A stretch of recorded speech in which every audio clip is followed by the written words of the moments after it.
Assalamualaikum warahmatullahi wabarakatuh. Sahabat yang beriman, semoga kita dalam lindungan Allah, amin ya robbal alamin. Pemberontakan PKI 1948-1965. Saat NU mengidentifikasikan dalam pemberontakan G30S PKI. Tonton sampai habis biar tidak salah paham dan menambah wawasan kita dalam sejarah. Jika suka dengan kisah-kisah dan sejarah dari Kodi Channel, selamat menonton, semoga bermanfaat.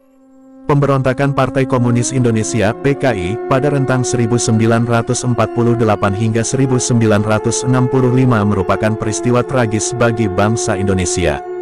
Bukan hanya menjadi catatan sejarah buruk karena tidak sedikit nyawa rakyat tak berdosa melayang, tetapi juga menjadi nokta hitam bagi demokrasi yang menjunjung nilai-nilai kemanusiaan. Di sini masyarakat Indonesia perlu mencatat perjuangan para kiai pesantren dan Nahdlatul Ulama (NU) dalam mencegah pergerakan PKI dengan segala ambisi politiknya. Kiai Haji Saifuddin Zuhri dalam berangkat dari pesantren Elkis 2013 mencatat bahwa NU dari awal sudah memahami gerak-gerik PKI dengan komunismenya.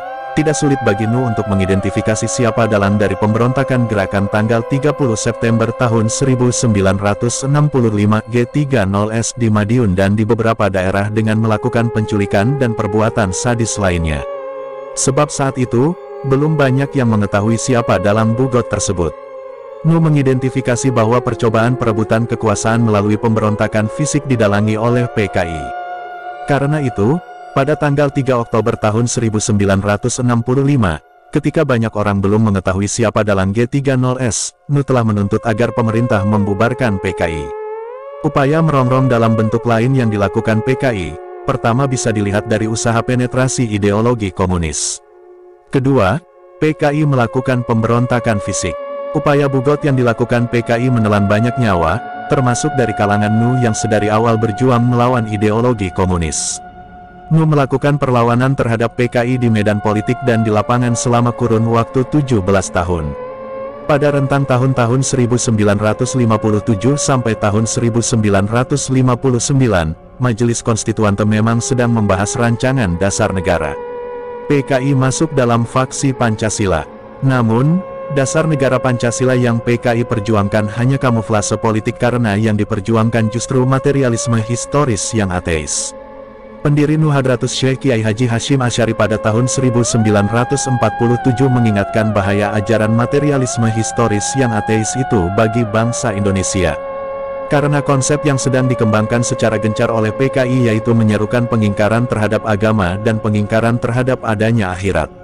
Lihat naskah khotbah iftitah Kiai Haji Hashim Asy'ari pada Muktamar ke-14 NU di Madiun tahun 1947. Strategi dalam menghadapi PKI ditegaskan kembali oleh Kiai Haji Saifuddin Zuhri, 2013-502, dalam sebuah tulisannya yang menyatakan bahwa, dengan dalil agama sebagai unsur mutlak dalam nation building, maka kita dapat menyingkirkan kiprah PKI di mana-mana. Bahkan kita bisa menumpas segala bentuk ateisme, baik ateisme yang melahirkan komunisme maupun ateisme yang melahirkan kapitalisme, liberalisme, atau fasisme. Setiap ideologi yang berbahaya tidak hanya bisa dilawan dengan kekerasan dan senjata, PKI tahun 1948 sampai tahun 1965 tidak terlepas dari perang global saat itu, yaitu Perang Dunia II. Marxisme merupakan pemikiran yang lahir dari filsafat barat yang berjuang melawan perkembangan kapitalisme. Namun, keduanya lahir dari budaya yang sama, keduanya sama-sama ateis dan materialis. Karena itu, sekeras apapun permusuhan kedua saudara sekandung tersebut bisa ketemu dan saling bergandengan bahu-membahu. Kapitalisme dan imperialisme barat bisa bergandengan tangan dengan komunisme Soviet dalam menghadapi fasisme Nazi, Jepang, dan Italia dalam Perang Dunia II. Begitu juga dengan kolonialisme Belanda yang kapitalis itu bisa bekerja sama dengan komunisme yang sosialis dalam menghadapi Jepang dan dalam pemberontakan Madiun.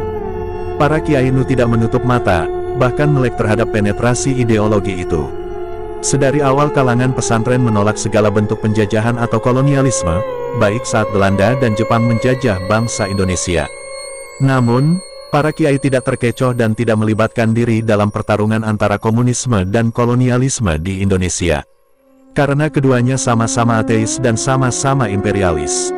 Dengan tegas Kiai Haji Idham Khalid dalam perhelatan hari lahir ke-39 NU di Jakarta mengatakan bahwa politik non-komunis atau anti-komunis yang dijalankan NU tidak hanya untuk menghadapi komunisme saja, tetapi NU akan berhadapan dengan segala bentuk ladiniyun, sekularisme, dan segala bentuk zanadikoh, ateisme.